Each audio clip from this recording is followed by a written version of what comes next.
In this video, I will show you how I changed the shape of the petals of this ranunculus from this to this. Hello, welcome or welcome back to my channel. My name is Janet. This is where I talk about silk flowers and weddings. I don't know if this has happened to you before, but this happened to me every now and then. I needed a particular type of flower for an arrangement, and it's not common like roses. It has taken me hours to find some affordable ones online, so I ordered them, and when I took them out from the delivery box, the petals looked droopy and sad, and the way they were shaped made the blooms look unnatural.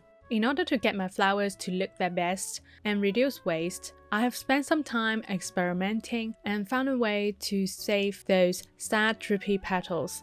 In this video, I will show you how to shape the petals of your store-bought silk flowers to your liking. I will be working on this ranunculus in this video. I have found how the petals are curled downwards in an identical way makes the bloom look unrealistic and unnatural. If you look at photos of real ranunculi, you can see the petals grow upwards and form a cup shape when they are blooming. The petals only become droopy when the flowers are starting to wither, and I don't want any withering flowers in my bouquet, so my aim is to make the petals curl upwards. To do that, I will be using a flower making iron, which comes with heads of different sizes and shapes. I am using a small ball-shaped head for this demo. My flower making iron comes with a temperature dial, which is handy for working with fabric in different weights. I will be ironing my petals on this high-density foam, which was included in my iron set. I have covered it with a couple of layers of white cotton fabric.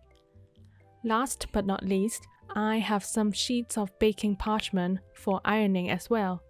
In order to iron the flower petals, you need to take the flower head off the stem first. Grab the pedicle, give it a gentle twist, and pull the flower head off the stem. Then, gently pull the layers of petals apart. Sometimes the petals could be strongly glued together. In that case, we can use the iron to help us warm up the glue so we can pull the petals apart when the glue is softened. When ironing the glue, it is important to sandwich the petals with the baking parchment so you don't get glue burnt on your iron and the foam underneath. When the petals have become separated into individual layers, we can start ironing and shaping them. Keeping the ball-shaped iron in the middle of the petal, I press down into the foam real hard and hold for a few seconds. I repeat the process so the petals are curled in nicely and evenly.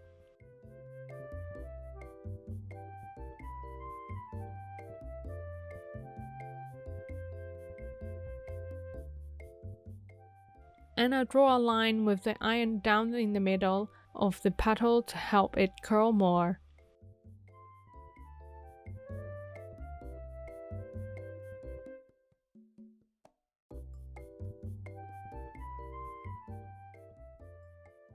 Then I repeat that for God knows how many times. Finally, I put the petals back together.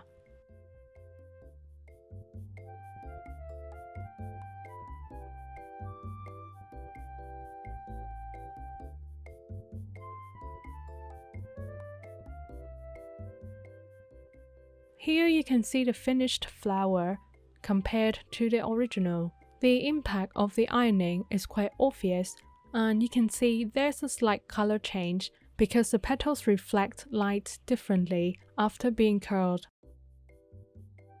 I highly recommend using this technique to reshape store-bought silk flowers so you can get flowers of the same type and size to look different against each other within the same flower arrangement, which potentially could make your arrangements look more natural and realistic.